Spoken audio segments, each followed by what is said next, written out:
nag-start ako magtinda-tinda nung grade 5 ako. Nag-start ako sa lamesa lang siya, tapos pinalagyan ko lang siya ng parang kawayan sa taas, tapos kawad. Then, yun, sinasabitan ko po siya ng mga chichirya. So, nabibigyan ako ng baon. Then, hindi ko siya gagastusin lahat. Gagawin ko, isisave ko yung iba, iipunin ko siya para magkaroon ako ng puhunan, maibili ko sa grocery ng aking parang gagawing paninda doon sa aking maliit na tindahan. Ay talaga po siya, ay nakitaan ko na po siya ng talagang mahilig na talaga sa negosyo. Kahit nag-aaral po siya, kahit po yung mga sichiryang sa school, ay talaga po siya nagtitinda. Hanggang sa noon po siyang binata pa na nagkuhan po sa Toyota, talagang nagtitinda po rin po siya ng mga merienda na dinadala po niya sa kanyang trabaho. Nung bata pa lang po kasi ako mahilig na talaga ako sa pagkakaabalahan na tingin ko kikita. So marami po akong negosyong sinubukan, bata pa lang ako. Actually, pati po sa office ako sa Toyota, nagtitinda po ako ng mani. So nagtitinda ako ng load. So ganun po ako parang kapursigido na magkaroon talaga ng negosyo or mapapagkakitaan. Oo nga po, pati pa nga yung naghahakot sila ng mga bakal, naiinis ako. Yung parang nagbabasura po, tsaka yung mga text-text, ayan, sa pagtitinda, lagi po siya talaga. Sobra-sobra po talaga. Naiinis nga ako. Sabi ko, ano ba yan? Pati ba naman basura, mga bakal, kinukuha mo? Hayaan nyo ma, ganun lang siya.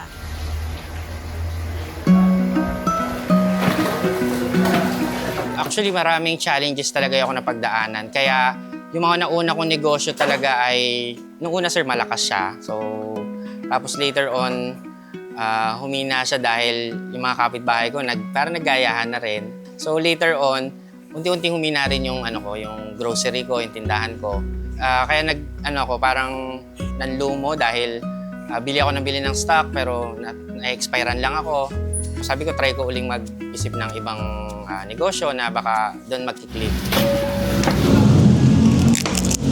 So, Yumes Lechon, around 3 years pa lang. So, nag-start kasi ako pandemic days. So, mga 2 to 3 years ako nag-farm. Then, 2023, nag-start yung Yumes Lechon talaga. Doon ako nag-start magpa-order.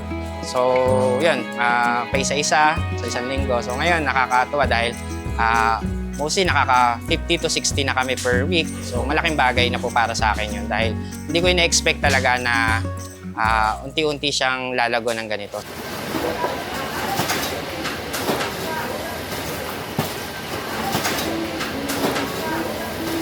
Kung sa isang maliit lang, no, isang pwesto na gano'n, yung nagsimula ka, magkano naging puhunan mo? Yung isang lechon lang, isang baboy lang pwede mo lechonin. Nasa magkano? Nung nag-start po ako, naging DIY lang po ako noon eh. Nag-set up lang ako ng parang kahoy, magkabila po. Tapos bumili lang ako ng tubo na stainless. Mga nasa less than 1,000 lang po yun. Tapos yung puhunan ko po na baboy, dahil marami nga po akong baboy that time. So, inilechon ko po siya. So, so yung lechonan mo, roughly mga 2,000, wala pa? Wala pa sir. Kasi Nag-start po ako. DIY. po. Yung pwesto mo, saan ka naglilechon? Doon na rin sa farm? Sa farm po. Tapos manual lang po. Manual paypay. Oo. Don't forget to like and subscribe.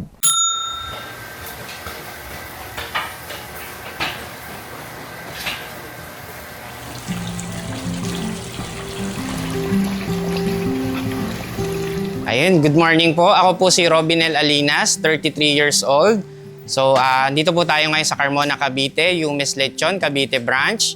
So, ito po yung aking munting negosyo. So, dati po nagsimula lang ako sa maliit na puhunan. 3,000 lang po yung aking naging kapital. Binili ko po siya ng 3 pirasong manok. That time, yun po, unti-unti, yung kinikita ko po sa trabaho kasi employed din po ako that time. Pandemic po yun. Yung kinikita ko po, yung sahod ko, ini-invest ko po unti-unti sa sa aking farm nga po, hanggang sa nagkaroon po ako ng iba't ibang alaga, nadagdagan po yun, dumami yung aking manok. Then nagkaroon din po ako ng kambing, baboy, baka, rabbit. So marami po akong inalagaan talaga that time. That time, Rhode Island Red Chicken po yung inalagaan ko noon. That time parang ilan pa lang po yung merong ganong chicken. Pandemic days po yon. So dito sa Cavite, parang isa po ako sa nauna Kaya mabilis pong dumami yung aking alaga, marami pong bumibili sa akin. So yun po naging bread and butter ko before, yung pag-aalaga ko ng manok hanggang sa dumami po siya. So iba't ibang lugar po sa Cavite na sa akin na po bumibili ng mga sisi or manok para alagaan din nila. So yun po, doon po ako nag-start and naparami ko po siya. Umabot po ako ng mga less than 1,000 po yung manok ko na yung kasama yung maliliit po na ano. So yun po, doon po ako nag-start talaga sa manok po. Actually, hindi siya ganong kabilis din po, no? So umabot din po ako ng 1 year na bago ko siya napalago. Bali nangyari po, goal ko lang po kasi talaga na magkaroon ng maraming alaga.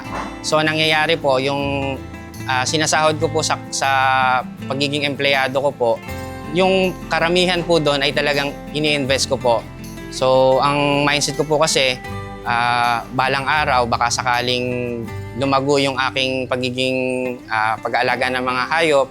So doon ako kikita kumbaga. So talagang in-invest ko po siya. So kaya ako nakabili po ng kambing, baboy, baka. Actually yung baka po umabot po ng 30 piraso. So hindi rin po ako nagulat din po ako bakit ko siya napaabot ng ganun.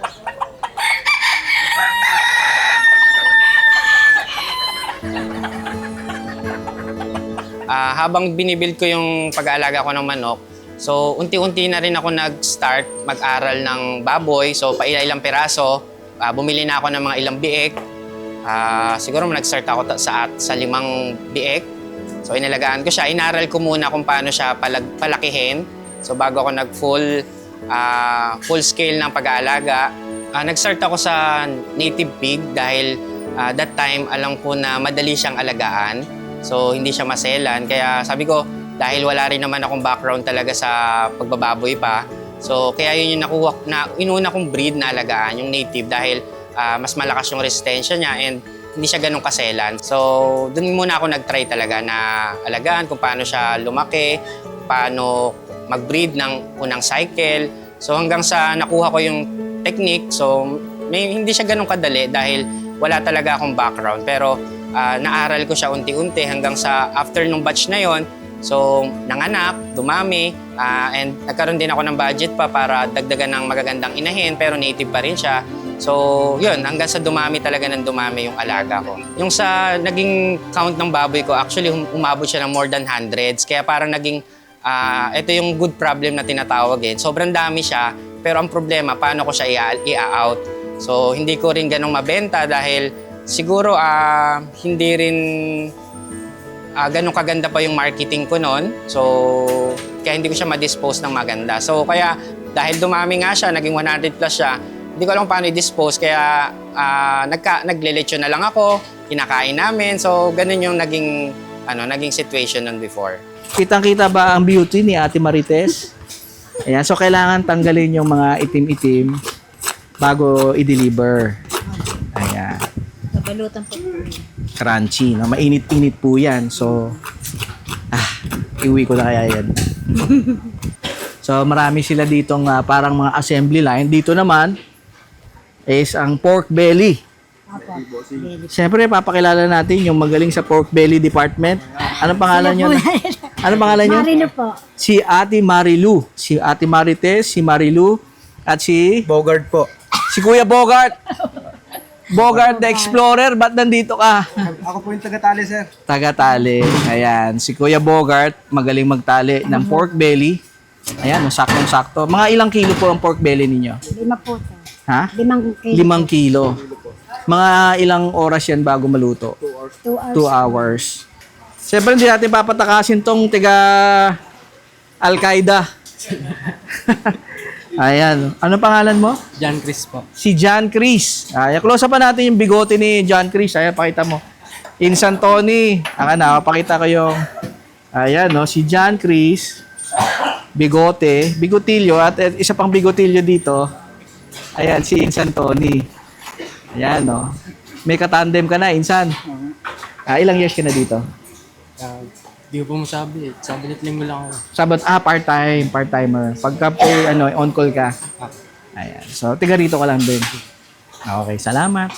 Mr. Bigote.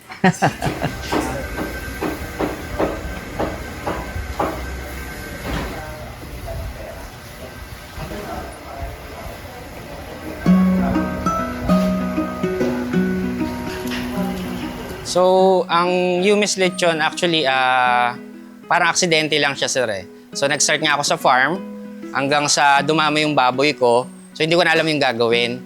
Tapos, may time din na yung asawa ko, si Mrs., parang napapansin niya na talagang ilang buwan or taon na kami na puro labas lang ng labas. O yung sahod ko kasi doon napupunta lang, sir eh. So, may cases talaga na ganon na napupunta lang doon sa farm yung sinasahod ko. So, may time din na kinausap ko ni Mrs. na baka pwede na natin itigil.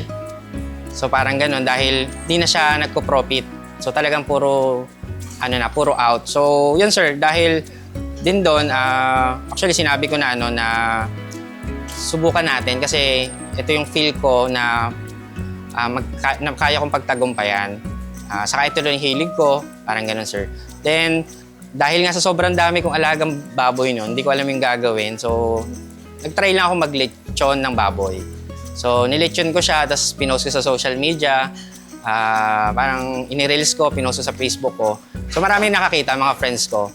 Then, ayun, from that, parang may order sa akin na isa. Sabi ko, try ko rin yan, order ako. Pero, yung presyo ko nun, sir, parang, hindi pa ako kumita. So, siguro, medyo may negosyante mindset talaga ako na gusto ko munang matry yung product ng mga kakilala ko, ma-introduce muna sa kanila. So, later na yung pagkita ko. So, parang gano'n. So, malaking bagay kasi nagkatotoo nga. Ibig sabihin, from doon sa gano'n kong mindset, ngayon, na siya, paisa-isa dati yung, nagkaroon ako ng paisa-isang order, gawa ng mga kaibigan ko. Then, sa isang linggo, may isa kong order, masaya na ako doon. Tapos next week ulit, may isang order. So, malaking bagay. Tapos ngayon, nakakatuwa dahil katulad ngayong araw lang, nasa 20 na mahigit yung ating pa-order. So, doon ko makikita na talagang nagbubunga yung pagtsatsaga, pagiging itong dedicated sa gusto. So, talagang hindi ko siya sinusukuan. So, yun, nakakatuwa dahil unti-unti na nakikilala yung Yumis Lechon. Actually, sa ASF, tinamaan din po kami ng ASF. So, hindi kami nakaligtas. So, ilang din po yung naging casualty ng aking mga alaga. So, malaking rin po to, malaking losses po sa amin. So, kahit naggagawa na kami ng mga biosecurity, talagang nalusutan pa rin po kami. Siguro, hindi ganun kahigpit. Kaya dahil nga siguro, hindi ako ganun ka-specialize sa pag-aalaga. Although, ginagawa ko naman yung best ko para talagang pag may problema, nire-resolve ko. Yun nga lang, nagkaroon pa rin kami talaga ng losses during ASF. So, malaking losses talaga sa amin.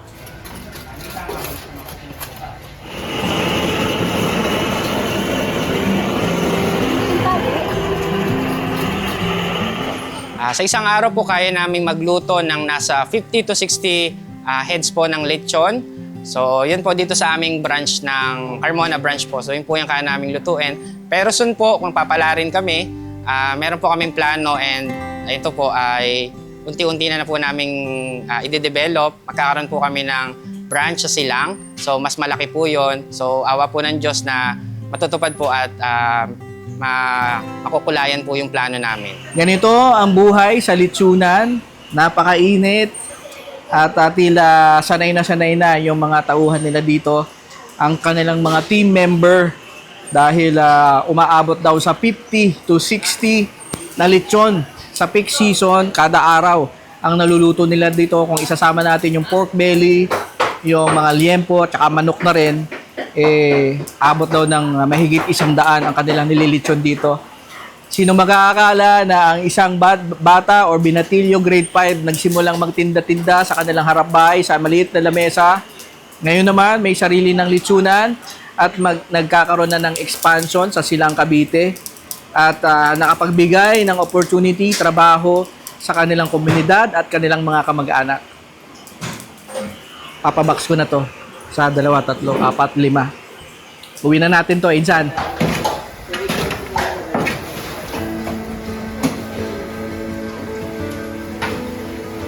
Sa mga unang-una ko negosyo, sir, ang talagang natulong sa akin unang-una yung pamilya ko. So, wala naman ako naging problema sa tao that time. So, ako nagtitinda, yung parents ko, so lola ko, yun, sa ngayon yun naman po. Wala naman ako naging issue sa ganung Siguro, yun yung pinapasalamat ko dahil napakaswerte ko nagkaroon ako ng parents or kamag-anak na nandyan para suportahan ako, tulungan ako doon sa ginagawa ko or doon sa business ko. So, nung nag-start pa lang talaga ako, sila na yung nandyan, sila yung natulong. Actually, hindi inuuna pa niya yung pagtulong sa negosyo ko kasi parang nakikita niya na may potential yung dream ko, na gusto niya tumulong sa akin para makamit ko yung pangarap ko. So, ganun sila nagsasabi sa akin. So, kaya laking pasasalamat ko kasi talagang nandyan sila, natulong sa akin. Kasi actually sa ganitong negosyo or sa pagninegosyo ay napakahirap talaga kumuha ng mapapagkatiwalaan na tao. So at least sila talaga yung naging parang backbone ko dahil sila yung napapagkatiwalaan ko, na iwanan ko habang nagtatrabaho ako. Wala ako dito, hindi ko to makakamit, sir, kung wala si tulong nila. Yan, so nandito tayo ngayon. Kasama natin ang pinakagwapong uncle, si Uncle Bobby. Bobby po. Yan, so Uncle, ano tong gamit natin ngayon, tong kawain na to? Para saan to? Para po sa lechon, pang suporta, para madali po siyang buhatin. So yung parang pinaka-foundation ng lechon, pagka ihahatid na, lalo na pag isasakay sa motor, Opo. ganyan. Tsaka kahit na para mabuhat, no? Opo. Ito yung pinaka-pundasyon. So, huhulaan ko itong kawayan na to, libre na to. Opo. Sa farm na po. Sa farm na galing. Ayan. So, ayan po, no? Meron pa tayong mga simple practical tips. Yung kanilang pundasyon na kawayan, sa farm na rin ang gagaling, libre na lang din po.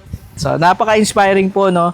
Ang lagi po kasi sinasabi kanina is yung ating pinaka-striking na kwento po sa interview is yung mga family members, mga tsuhin daw niya, mga tiyahin niya, lola, si nanay, nakikita na talaga nila ng potensyal yung kanilang anak or anong pamangkin. Kaya sinusuportahan na ng gusto dahil siya yung parang magiging superhero ng pamilya. Ay ngayon, di ba? May malaking negosyo na at nag-expand pa, kaya congratulations sa expansion ninyo sa Silang Cavite, soon to open. Sana makarating din kami doon pag nag-opening na kayo. Yan, sige po, kuya. So, Uncle Bobby. Thank you po, sir.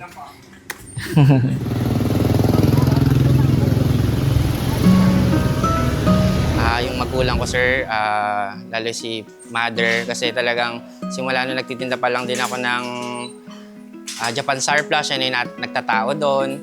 So lola ko naman, napaka-supportive din. Pag sa farm ko, hindi ako nakakapunta doon. Lola ko yung talagang parang siya yung nagmamanage. So malaking bagay. Yung tindahan ko, lola ko yung nagtitinda. So napakalaking tulong talaga, sir, kasi hindi ko to magagawa kung wala rin sila. Kasi unang-una, sir, mahirap makahanap ngayon ng tao na pagkakatiwalaan mo, lalo in terms of sa pera. So siguro napakalaking bagay talaga na natulong yung magulang ko, yung mother ko, lola ko, yung father ko talagang nandyan din sa ano ko pag may kailangan ako. So parang ano siya, sila yung nag-build din ng ano ko, ng confident. Hindi ko talaga magagawa kung ako lang lalo na 'di ba, sir, meron akong trabaho. So malaking bagay na naiiwan ko sila sa negosyo, sir. So ngayon, dahil nga doon, sila yung naging katuwang ko talaga sa umpisa. Nagpa-farm ako, andun sila, nagtitinda ako ng grocery, nagbibigasan ako. So ngayon, nasa Yumis Lechon na po, andito pa rin sila, talagang nakaagapay. Mother ko yung lagi napunta dito para mag-assist, mag-check ng mga dapat pamilihin. So ganun. Father ko naman, kung may kailangan ako na papaayusin, pagawain, so andyan din siya. So lola ko, andyan din po. So malaking tulong talaga. Then, dahil doon, napalaki ko talaga yung Yumis Lechon. Ngayon, nasa so mahigit 20 na ata kami, sir. Pero yung iba, more on calls pag Sabado at Linggo po. Ito po, naglilinis po ako ng tangilan. Ako po si Lori Alinas. Na anak ko ay si Robinel Alinas at may tatlo po akong anak na si Rinel, si Ronbel. Sila po ay tatlong lalaki lang.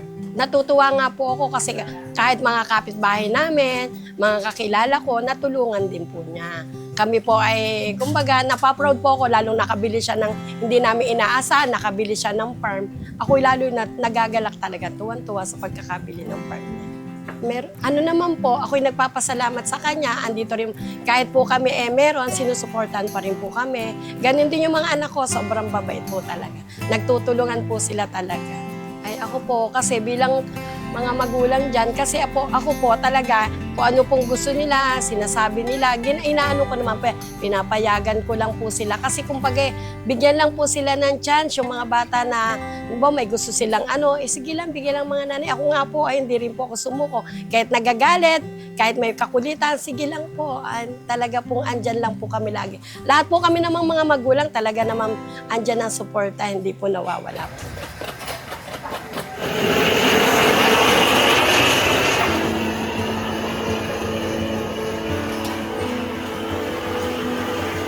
So ako po ay graduate ng IT, BS IT. Ako po ay isang developer before nung nag-i-start po ako sa corporate. Actually sa Toyota Motor Philippines po ako.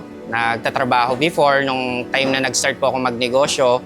So isa po ako dong software developer or programmer. Then na-switch po ako ngayon sa database admin. So after po nung pandemic, actually lumipat po ako ng company dahil medyo mas prepared ko po kasi ngayon yung trabaho ko dahil work from home po ako. So malaking bagay po yun para napapagsabay ko po yung negosyo sa umaga. May farm, may lechonan sa umaga. Then panggabi po ako sa aking trabaho ngayon as database admin sa isang kumpanya rin po. Sa US-based po siya na meron din naman po office dito sa Pilipinas. So which is malaking tulong po dahil nakakatulong din po yung trabaho ko para mas magkaroon po ako ng magandang financing dun sa aking negosyo. Si Yumi actually anak ko pong panganay. Pinangalan po namin ng aking asawa yung aming business Yumi's Lechon dahil sa aming panganay na si Yumi. So yan, ito po hindi ko rin ito maaabot. Hindi namin ito maabot kung wala yung napaka-supportive ko pong asawa. Siya po yung nasa likod ko lagi sa mga desisyon ko. Siya yung nandun sa akin para i-guide ako. So kung ano man yung desisyon ko, plano ko, kasama ko siya at nakasuporta talaga siya. So kaya malaking pasalamat ko dun sa aking asawa na nakasuporta po lagi sa akin.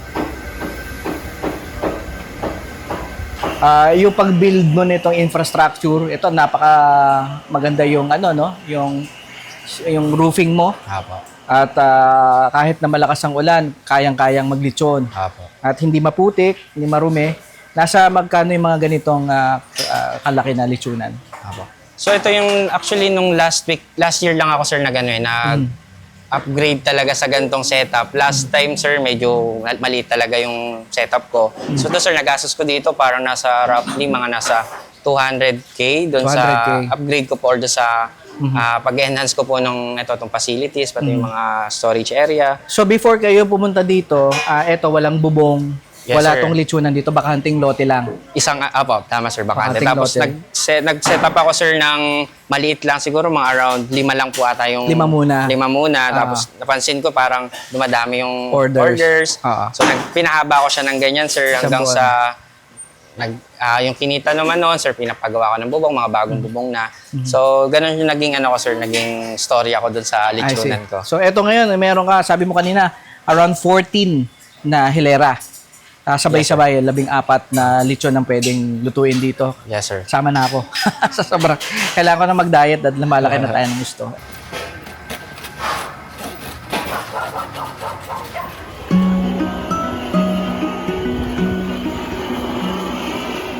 Siguro masishare ko lang bilang yun nga, batang negosyante, mag-start ka sa maliit muna, wag muna dun sa malaki kasi dun sa maliit nakukuha yung magandang tagumpay. Dahil tulad ko, nag-start ako sa maliit na puhunan, pinaghirapan ko, kasi doon ko mas nalaman yung values nung ginagawa ko, yung failure, doon ko siya nalaman. Kaya unti-unti, mas natutunan ko yung pag-handle ng negosyo, pag-handle ng tao, pag-handle ng pera. So, malaking bagay talaga yung nag-start ako sa maliit, nag-start ako sa umpisa, nag-start ako sa hirap.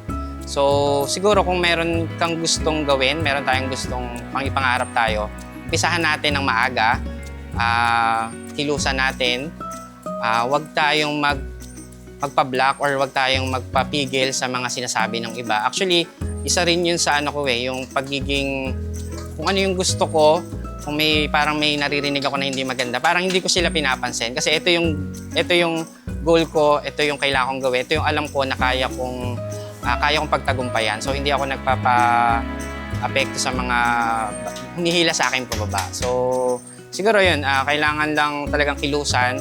Siyempre, kailangan din laging idulog kay Lord, pag-pray. So, ibibigay niya yun. Basta magkaroon ka mag-antay. So, yun, magdasal lang and magtiwala sa sarili. Yan, okay. Malapit ma-close up.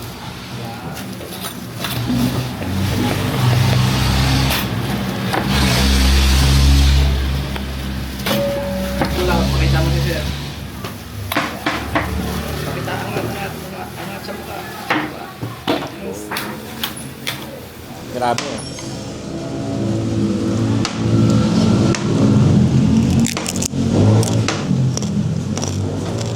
Yan lang, Yumi's lechon. Pork belly pa lang to, ha? Kasi masarap at malutong. Maubos ko na agad.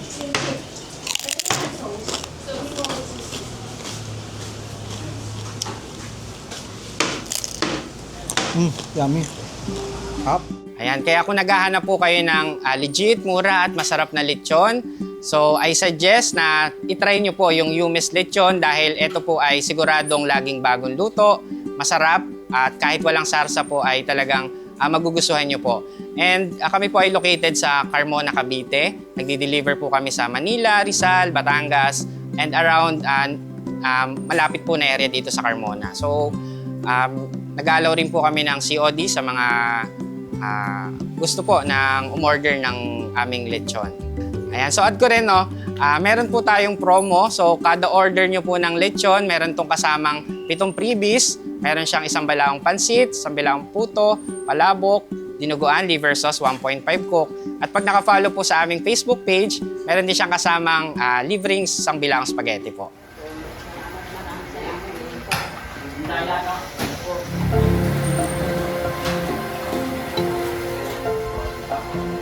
At least ngayon sa halagang 200,000, mga ilang buwan mo naman na bawi agad yung puhunan sa lakas ng benta ng lechon.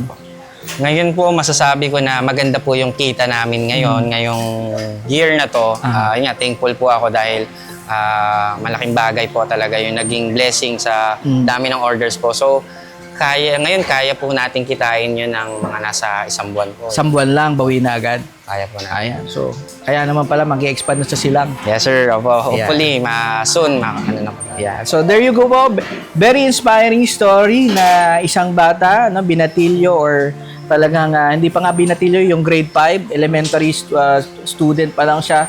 Yung kanilang maliit na lamesa inilabas sa kanilang bahay at nagbebenta ng mga chichirya. Yes, sir. Papiso-piso ang kita pero kumikita. Yes, sir. 'Di ba? At ngayon naman, negosyo. Maraming pinagdaanan, paulit-ulit na nag-fail at paulit-ulit ding hindi tumigil, sinubukan hanggang sa nahuli ang tamang negosyo para sa kanya at this time around, hindi niya daw pinlano, isang parang indirect discovery yung kanyang pagkakaroon ng lechonan. Yes, sir. And sila po isang ehemplo na hindi mo kailangang mag-change ng career para magnegosyo. Ginamit nila yung opportunity na work from home. At the same time, kailangan gumising ng maaga para pumunta sa farm. Tapos, diretso dito sa kanilang production area. Ngayon, meron ng sariling brand, may sariling produkto. Yumi's Lechon. Yes, sir. Baka Tito J's Lechon Belly na susunod. And congratulations po ulit. Thank you, sir. Thank you, sir. Tito Agree ba kayo sa Agree? Agree, sir. Approve tayo doon. Don't forget to like and subscribe.